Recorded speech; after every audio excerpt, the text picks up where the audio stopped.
مجھ سے اکثر لوگ کہتے ہیں آپ حضرت مولا علی کے بارے میں غلو کرتے ہیں، سنیت سے کوئی کمپرومائز نہیں کیا ہے۔ یہ پیغام سن لیں، بہت واضح طور پہ سن لیں، ہم نے اپنی سنیت سے کوئی کمپرومائز نہیں کیا ہے، مگر ہاں یہ ہے کہ اپنی سنیت اپنی حسینیت کی صنعت ہم کسی ملا جی سے نہیں لیتے۔ بے شک بے شک بے شک۔ رسول اللہ کے بعد بلا فصل خلیفہ ان کے مولا کائنات ہیں۔ حضرت ابوبکر صدیق کے ہاتھ میں بیعت کی، حضرت عمر فاروق کے ہاتھ میں بیعت کی، حضرت عثمان کے ہاتھ میں بیعت کی، مگر خلیفہ بنانا یہ تو ایک دنیاوی پوزیشن دینا ہوتا ہے۔ السلام علیکم ورحمۃ اللہ وبرکاتہ۔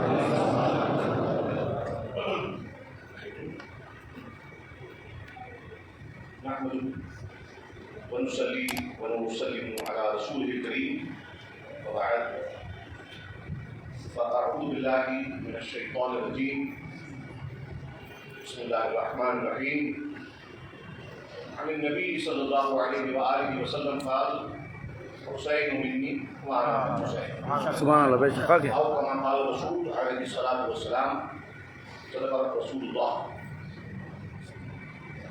ایک مرتبہ درود شریف پڑھ رہے ہیں۔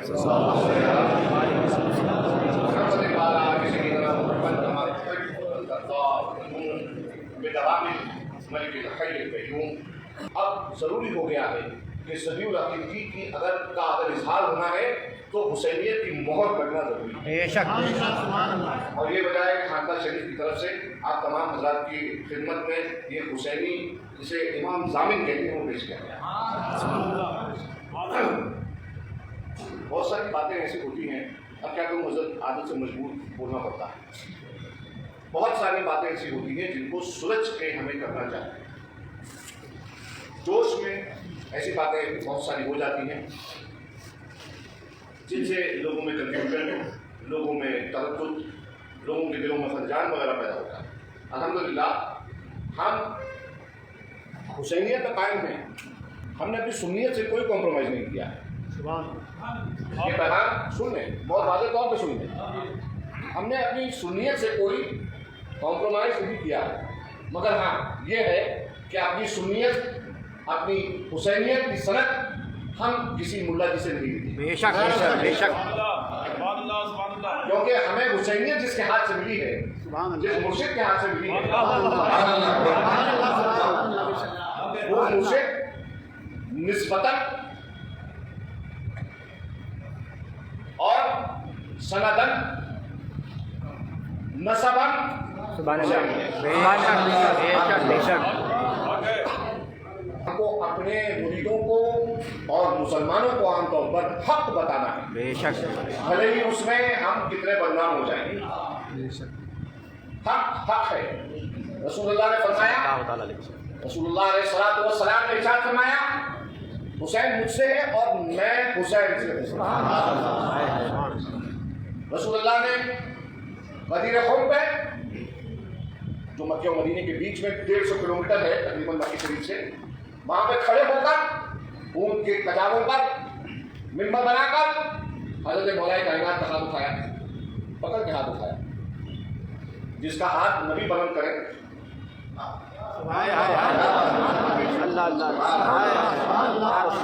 وہ نبی جن کی شان ورفعنا لک ذکرک، مجھ سے اکثر لوگ کہتے ہیں آپ حضرت مولا علی کے بارے میں غلو کرتے ہیں۔ میں نے غلو کا مطلب کیا بھائی، میں مدرسے میں پڑھنے والا، مجھے پتا نہیں، اتنے بڑے بڑے الفاظ مجھے معلوم نہیں، کہتے ہیں آپ بہت زیادہ حد سے بڑھ کے تعریف کرتے ہیں۔ میں کہا مولا علی کی حد کیا ہے؟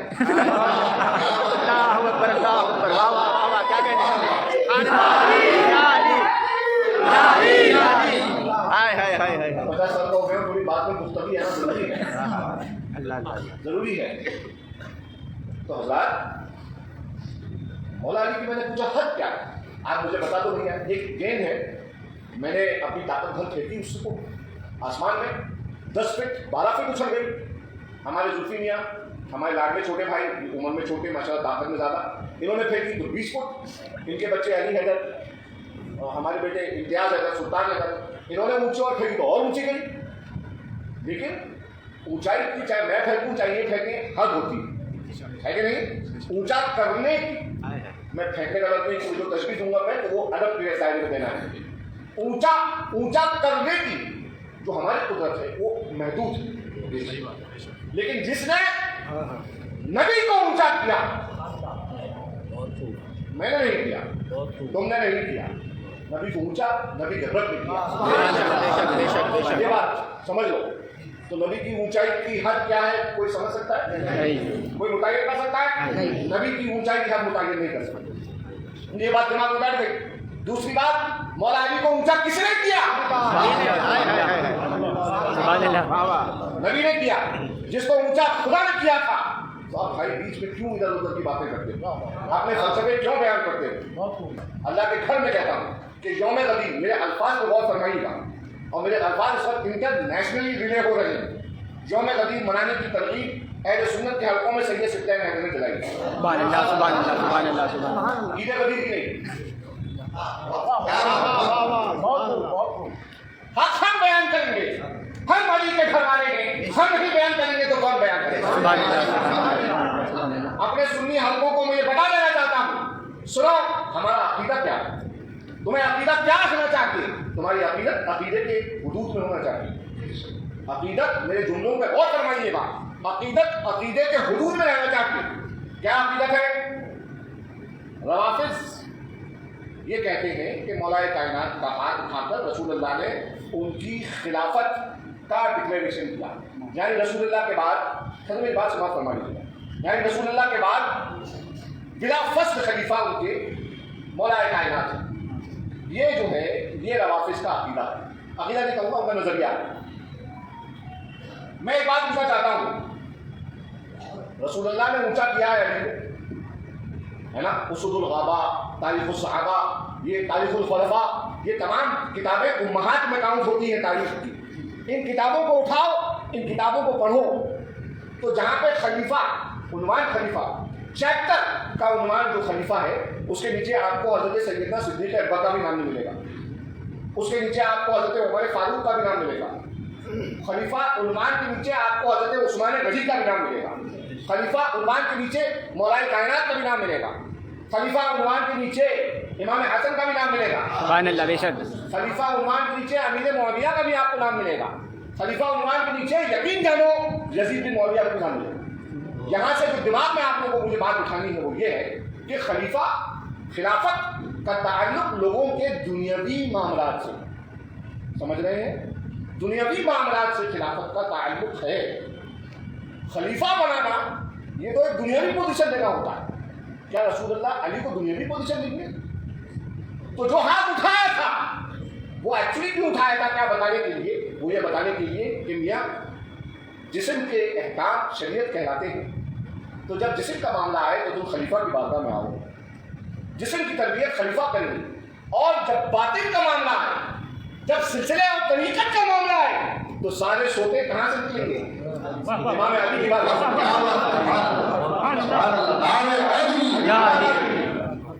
علی کی بارگاہ سے نکلیں. حضرت گرامی، اور یہی وجہ ہے جو میں طریقت کی بات کر رہا ہوں کہ شریعت میں امام علی نے حضرت ابوبکر صدیق کے ہاتھ میں بیعت کی، حضرت عمر فاروق کے ہاتھ میں بیعت کی، حضرت عثمان کے ہاتھ میں بیعت کی. مگر آپ نے کبھی ان تینوں خلفاء کے عمل پہ غور کیا؟ صدیق اکبر ایک جگہ بیٹھ کے فرما رہے ہیں کہ علی کو اور علی کے بچوں کو دیکھنا میں عبادت سمجھتا ہوں. ایک قضیہ آیا اور اس قضیے میں امام علی جب حضرت عمر تحیر کی منزل میں تھے حیران ہو گئے کہ ہم اس کا کیا فیصلہ دیں. امام علی نے اس کو چٹکیوں میں حل فرما دیا، جس پر حضرت عمر کا وہ تاریخ صاف جملہ ہے. آپ فرماتے ہیں لولا علی لہلک عمر، آج اگر علی نہ ہوتا تو عمر ہلاک ہو گیا ہوتا. کسی نے نوٹ کیا اس بات کو؟ کسی نے نوٹ کیا کہ محاصرے میں حضرت ذی النورین حضرت عثمان بن عفان کی حفاظت کون کر رہا تھا؟ کسی نے غور کیا؟ حسن حسین کی حفاظت فرما رہے، مولا علی کا حکم سے حفاظت کر رہے. سبحان اللہ رب العالمین. تو حضرت گرامی تاریخ پڑھو اور ہر چیز پڑھو، ہر عقیدہ رکھو، ہر عقیدت رکھو، مگر عقل کے ساتھ، عقل کے ساتھ. یوم ولایت منانا یہ ہر سنی پر واجب ہے. رسول اللہ نے بشارت دی پورے عالم کو کہ دیکھو آج اللہ نے وہ مرتبہ دیا ہے میرے علی کو کہ اس کو غوثیت عظمیٰ پہ فائز فرمایا.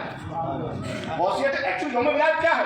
مولا علی کا ولایت عظمیٰ، غوثیت عظمیٰ پہ فائز ہونا، یہ رسول اللہ بشارت دے رہے ہیں. یہ رسول اللہ بشارت دے رہے ہیں. کیا ہوا کہ ہم نے یعنی سنیوں نے جو ذمہ دار ہیں انہوں نے عوام کو بتانے سے گریز کیا. کیوں گریز کیا؟ ارے صاحب اگر بتائیں گے تو ہم پہ شیعہ ہونے کے فتوے لگ جائیں گے.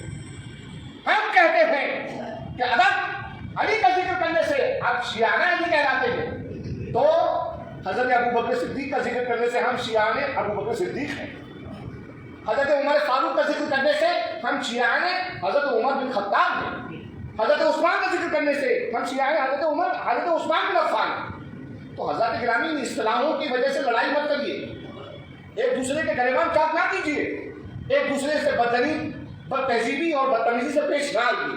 کیوں؟ کیونکہ آپ کے رسول نے آپ کو درس دیا تھا کہ ہر مومن کے بارے میں جب تم کسی مومن سے ملاقات کرو تو اس کے ملنے کے آداب ہیں. کیا آداب ہیں؟ کسی مومن سے ملو ظن المؤمنین خیرا، تو ہر مومن پر اچھا گمان رکھو. تو وہ معلوم ممبر کیا تاریخ ہے؟ یہ ممبر رسول اللہ کی سنت ہے، اور رسول اللہ نے یہ ممبر لگایا تھا علی کے ذکر کے لیے. اور انہی ممبروں سے لوگوں میں تفریق کرنا. اللہ اکبر. مولا علی کے کردار کا صرف ایک حصہ پیش کرتا ہوں. مولا علی پر خارجیوں نے شرک کا فتویٰ لگایا. الیاذ باللہ تعالی، معاذ اللہ.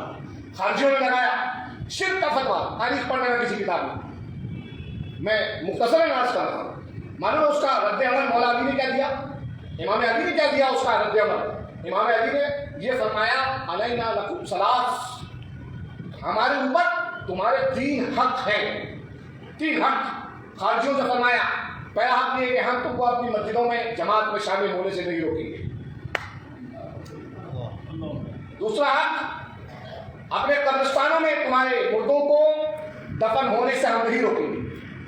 تیسرا حق، جنگ میں ہم تم پر پہل نہیں کریں گے تلوار اٹھانے میں. ریفرنس کہاں ملے گا؟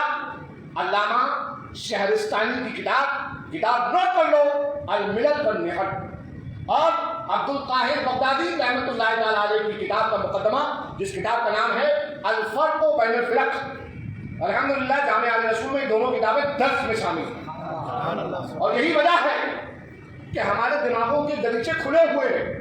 ہم ہمیشہ ہر بات کا دوسرا پہلو دیکھتے ہیں. مثال کے طور پر میرا کہنے کا مطلب، ہم کیا کرتے ہیں، اگر ایک گلاس پانی کا بھرا رکھا ہے، کوئی آدمی کہہ رہا ہے کہ حضرت اس گلاس میں یہ آدھا بھرا ہوا ہے، دوسرا کہہ رہا ہے یہ آدھا خالی ہے. سمجھ رہے؟ ایک کہہ رہا ہے آدھا بھرا ہوا ہے، دوسرا کہہ رہا ہے آدھا خالی ہے. آپ کس کو غلط ٹھہرائیں گے؟ کسی کو غلط ٹھہرائیں گے؟ آپ دونوں صحیح ہیں. آپ 6 لکھ لیجیے انگریزی میں، 6 لفظ لکھ کر سامنے کا آدمی کو کھڑا رکھیے. آپ کہیں گے یہ لکھا ہے 6، وہ کہے گا نہیں یہ لکھا ہے 9. صحیح کون غلط کون؟ لیکن یہ باتیں تب سمجھ میں آئیں گی جب انسان سلجھ کے بات کرے، جب انسان کے اندر ایک میچورٹی ہوگی. اور مجھے بہت دکھ ہوتا ہے یہ کہنے میں کہ ہماری قوم میچورٹی کھو چکی ہے، میچورٹی سنجیدگی کھو چکی ہے.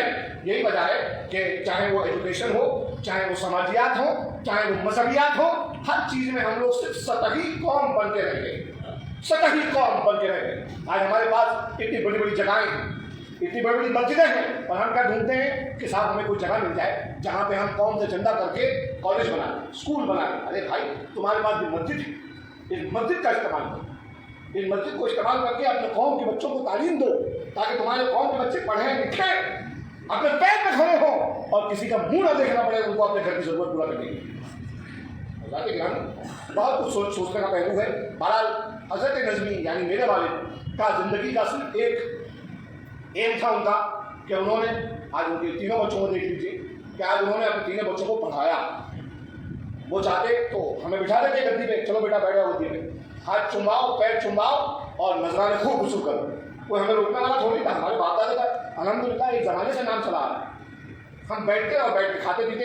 ہمارے باپ نے کہا نہیں بیٹا، میں اپنے باپ کے ڈائلاگ پہ اپنی بات ختم کر رہا ہوں، میرے والد کا ڈائلاگ ہے. فرماتے تھے بیٹا خانقاہ برکاتیہ اور شاہ برکت اللہ کا نام تم کبھی بیساکھی کے روپ میں مت استعمال کرو.